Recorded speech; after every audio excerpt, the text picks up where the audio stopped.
Hello everyone, welcome to star IQ. उम्मीद है कि आप लोग बहुत अच्छे होंगे। चलिए स्टार्ट करते हैं एक बहुत ही इंपॉर्टेंट से सेशन को। जैसा कि आप सभी को पता है कि हम लोगों ने बीते दिनों से एनसीईआरटी क्लास 6 को पढ़ना शुरू किया था और इसमें हम लोग पहले 3 चैप्टर पढ़ चुके हैं और ये हमारा चैप्टर नंबर 4 है। बहुत ही इजी है क्योंकि 6th क्लास है तो यकीनन बहुत इजी होगी। चलिए आप लोग इस सेशन को ज़रूर देखिएगा और इस सेशन को आप लोग लाइक भी करिएगा। पहली बार अगर इस चैनल पे पहुंचे हैं तो चैनल को सब्सक्राइब करना बिल्कुल मत भूलिएगा। अगर आप मुझे अनअकैडमी पे फॉलो करना चाहते हैं तो सुनील कुमार मुझे सर्च कीजिएगा और फॉलो कीजिएगा।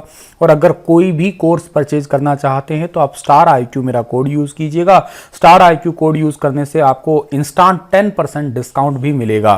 तो चलिए स्टार्ट करते हैं। और आप लोग अनअकैडमी पे मुझसे एसएससी, रेलवे और डिफरेंट जो है इंपॉर्टेंट गवर्नमेंट एग्जाम के प्रिपरेशन कर सकते हैं। यहाँ पे मेरी डेली लाइव क्लासेस होती है।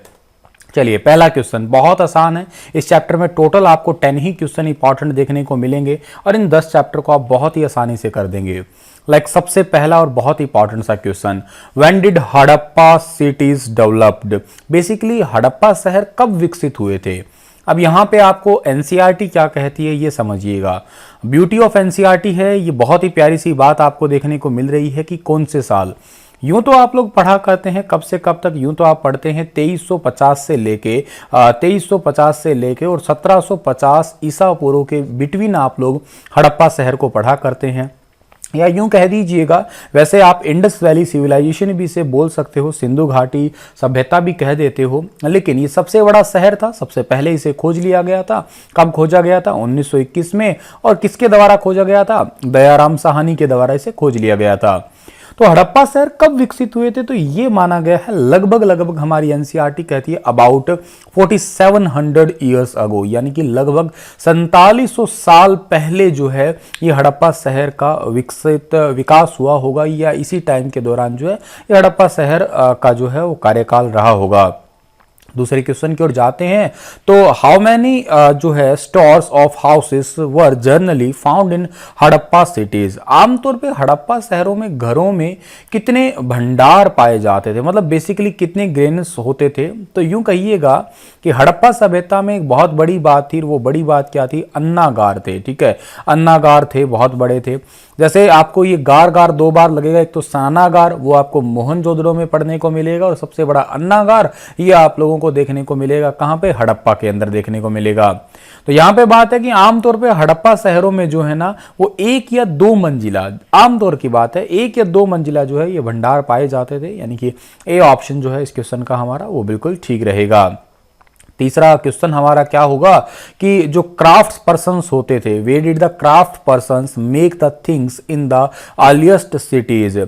शिल्पकार ने अपने शुरुआती शहरों में जो है चीजें कहां बनाई होगी? तो देखो चीजें कहां बनाई होगी, बिल्कुल शुरू में कहां बनाई होगी? अपने घरों पे बनाई होगी। अब घरों में कई बार क्या होता है, हमारी मूलभूत सुविधाएं नहीं पाई जाती है, तो हम क्या करते हैं उसके लिए स्पेशली एक वर्कशॉप हो सकती है, या यूं कहिएगा एक फैक्ट्री वो हो सकती है। तो इस जगह पे फिर काम किया होगा। इन दोनों को मर्ज कर दो। ऑप्शन भी आपके पास में सी पड़ा है क्या? Both A and B. तो इसका सी ऑप्शन जो है वो बिल्कुल ठीक रहेगा। शिल्पकारों ने शुरुआती दिनों में जो है चीजें कहां पे बनाई थी, वो अपने घरों में भी और कार्यशालाओं में। तो सी ऑप्शन ठीक रहेगा। अगला क्वेश्चन हमारा क्या कहता है? Which metal were the most of things found by the archaeologist made of?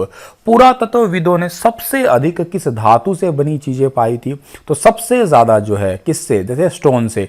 बहुत सारी चीजें जो है स्टोन, स्टार्टिंग में अगर बात करते हो आप अर्लियर स्टेज के अंदर, तो बहुत सारे इनके स्टोन थे। ये वेपन से यूं कहिएगा आपके सारे के सारे इसी पत्थरों से ही बने थे। कॉपर एंड गोल्ड थे। ठीक है, अभी कॉपर तो था ही इनका मेन, एक सबसे पहले इन्होंने तांबे का ही तो प्रयोग किया था। गोल्ड के भी बहुत सारे ऑर्नामेंट्स जो है ये यूज करते थे, के साथ में सिल्वर, चांदी का भी बहुत ज्यादा यूज करते थे। तो ऑल ऑफ दीज इस क्वेश्चन का बिल्कुल ठीक आंसर रहेगा। पत्थर, तांबा, सोना, रजत, ये बिल्कुल ठीक है, ये सभी इसका सही आंसर है। बढ़ते हैं आगे। What was the thing used to shape sand और powdered quartz into an object? एक वस्तु में रेत या पाउडर क्वार्ट्ज को आकार देने के लिए किस चीज का उपयोग किया जाता था? देखिएगा आप क्वार्ट्ज को यूज करते हैं फ्रीक्वेंसी के लिए यूज करते हैं, और इसको शेप देनी होती थी प्रॉपर, या एडेसिवनेस रखना होता। इन सभी चीजों को आप इकट्ठा मिलाओगे, पैक करोगे, तो आप किसका यूज करोगे? गम का तो यूज करोगे ना, ठीक है ना। तो ये ऑप्शन बिल्कुल ठीक रहेगा। बस बहुत ही सिंपल सा सवाल है ये तो आपका। Which colors were used for glazed material resulting in a shiny object? चमकदार वस्तु के परिणाम स्वरूप कौन से रंगों का उपयोग किया जाता था? चमकदार वस्तु के परिणाम स्वरूप एक कलर, दो कलर थे बेसिकली, एक तो ब्लू था और के साथ में सी ग्रीन यानी कि समुद्री हरा सा कलर था। चमकदार वस्तु के रिजल्टेंट जो है ये दो कलर यूज किए जाते थे। ये भी बात आपकी एनसीईआरटी के चैप्टर नंबर 4 के अंदर दी गई है। हड़प्पा वासियों की बात की जाए तो हड़प्पा वासियों को तांबा कहां से मिलता था? मतलब अगर बात की जाए तो हड़प्पा में ऐसी कौन सी जगह या कौन सी साइट मिली है हमें, जो आज वर्तमान का कौन सा राज्य जहां पे तांबा बहुत मिला है? और यकीनन ये तो बहुत आसान, देखो मुंबई की तो बात ही नहीं कर सकते आप, यहाँ महाराष्ट्र की राजधानी मुंबई है। और बात अगर आप करते हो महाराष्ट्र की, तो यहाँ पे घोड़ों के आपको बहुत सारे अवशेष देखने को मिल सकते हैं, के साथ में आपको बैलगाड़ी, बैलों के भी जो है वो अवशेष देखने को मिल सकते हैं। दिल्ली की तो क्या बात ही करते हो आप, केरल की तो बिल्कुल ही बात नहीं करते हम। तो जिक्र राजस्थान का हो सकता है। राजस्थान में खेतरी वगैरह इलाका जो है वो आज भी तांबे के लिए बहुत ज्यादा प्रसिद्ध है। तो डी ऑप्शन बिल्कुल ओके है यहाँ पे। Who supplied food to craft person, scribes and rulers in the cities? शहरों में शिल्प व्यक्ति, शास्त्री और शासकों को भोजन की आपूर्ति किसने की थी? देखो शहरों में आज खाने की आपूर्ति कौन करते हैं? या तो किसान लोग करते हैं, या चरवाहे करते हैं, या फिर कौन करते हैं? या फिर लोकल सिटीज के लोग कर सकते हैं क्या? ना जी, ये कौन करेंगे? लोकल वाले तो क्यों आएंगे? पुरुषों को बिल्कुल जी, ये तो पोस्टमैन क्यों करेगा, ठीक है ना। पोस्टमैन तो बिल्कुल नहीं करने वाले। सभी तो नहीं है, तो किसान और चरवाहे ही हो गए, ठीक है। किसान या चरवाहे होते हैं जो शहर में किसी जो शिल्पकार है या कोई शासक है उनको जो है खाने की आपूर्ति किया करते थे।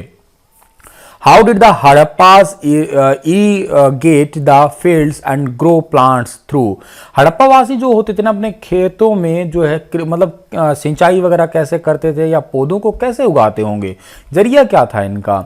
वर्षा का जरिया ना, देखो वर्षा तो जब होएगी तो अपने आप ही लगी जाएगी। दूसरा ऑप्शन है संग्रहित पानी, स्टोर्ड वाटर। हाँ ये बिल्कुल ठीक है, पानी को स्टोर करते थे, उसके बाद में अपने खेतों में ये पानी लगाया करते थे। धाराएं, स्ट्रीम्स नहीं हो सकता था, नदियां यहाँ हो सकता था ऑप्शन, लेकिन जो है नदियां भी मतलब क्या है कि नदियों से या इनको ये वर्षा के पानी से बाद में जो है ये पानी स्टोर किया करते थे, स्टोर्ड वाटर से जो है यूज करते थे पौधों को उगाने के लिए।